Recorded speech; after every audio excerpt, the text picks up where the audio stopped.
If there's a phrase that captures the Russian mood when it comes to Putin's squandered chances with Donald Trump, it's pramorgarle, which loosely translates to we missed it, we blew it, we lost it. Rarely has a global bromance, if I may be so vulgar, promised so much and delivered so little, but perhaps it's always been destined to collapse under the weight of mutual misjudgment, the alpha male vibe, strategic vanity, good old-fashioned arrogance on both sides. Beginning in 2016, the sight of the Russian Duma applauding Trump's election victory then was more than theatre. It was hubris made audible. I was there. After 8 years of Obama and Clinton liberal internationalism, Russia imagined Trump would be the transactional saviour of détente. Here at last was a Western leader who rejected moral universalism, who distrusted NATO, who spoke warmly of Putin as a strong leader. For the Kremlin, this wasn't just good fortune, it was destiny, and yet the record shows that the Kremlin fumbled almost every chance Trump offered them. Putin misread Trump then, he misread him now.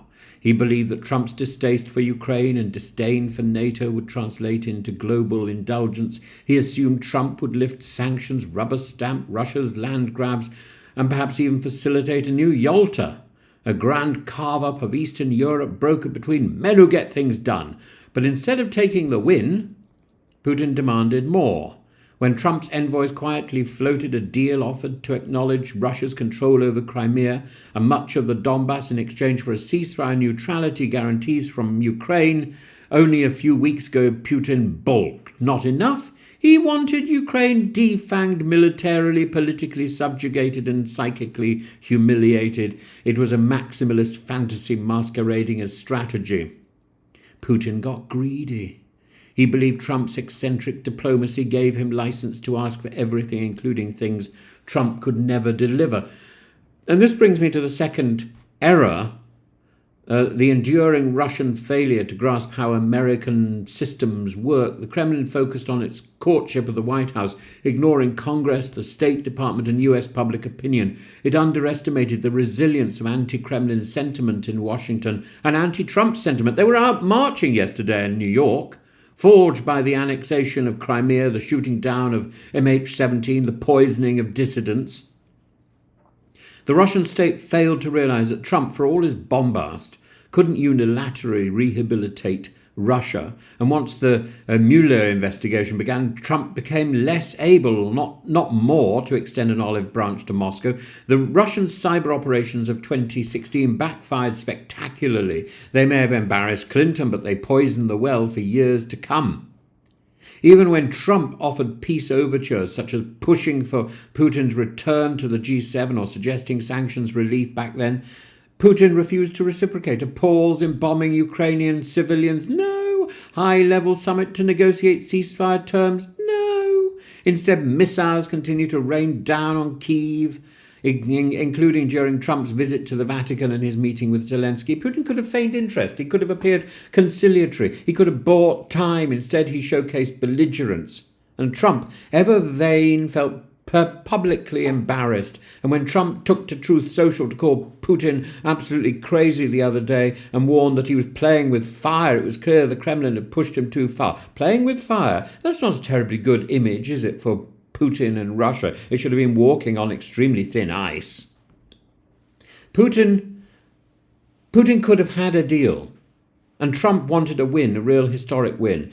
He fancied himself as the peacemaker, perhaps a Nobel Prize laureate to match Obama's. Putin could have allowed Trump to posture as the man who brought peace to the Ukraine. In exchange, he might have retained de facto control of Crimea and even parts of the Donbass. But Putin's vanity clashed with Trump's. He refused to play second fiddle, even in performance. This was, as Tatiana Stanovaya has observed, a failure to understand the psychological mechanics of Trumpism.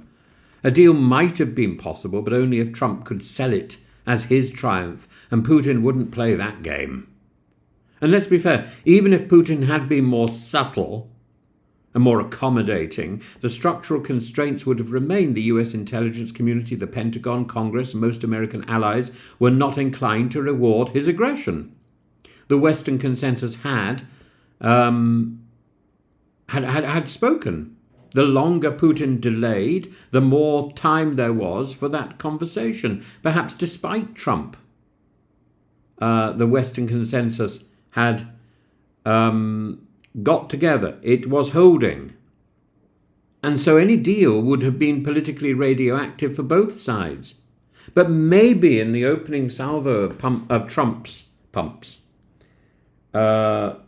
second presidency, there might have been an opportunity for Putin. And he's miffed it. And Ukraine has changed. The more Russia has bombed, the more united Ukraine has become. The dream of a compliant, neutral Ukraine died not with Zelensky's election, but with the siege of Mariupol and the mass graves of Bucha. And it doesn't matter how much Putin's propagandists try to spin this. Putin has made Ukraine stronger, not weaker. In attempting to break its spirit, he's forged its identity. This wasn't an isolated misstep, his misreading of Trump. Russia has a history of failing to read the room, from the Cold War to Chechnya, from the poisoning of Litvinenko to the seizure of Crimea. The Trump episode is merely the latest chapter in a long pattern of believing that tactical shock can deliver strategic gain. So what's left now? Trump is furious, Zelensky is emboldened, NATO is revitalized, and Russia, mired in a brutal war of attrition, is poorer, weaker, and more diplomatically isolated than it has been in decades. To quote another Russian idiom, prajevaliye, nonye praglodzilye. They chewed it, but they couldn't swallow. And the Trump opportunity was there. They chewed, they blew it, they lost it. The opportunity was gone. And that, in the end, is Putin's fault. Nobody else's. Putin's. But it's in his character.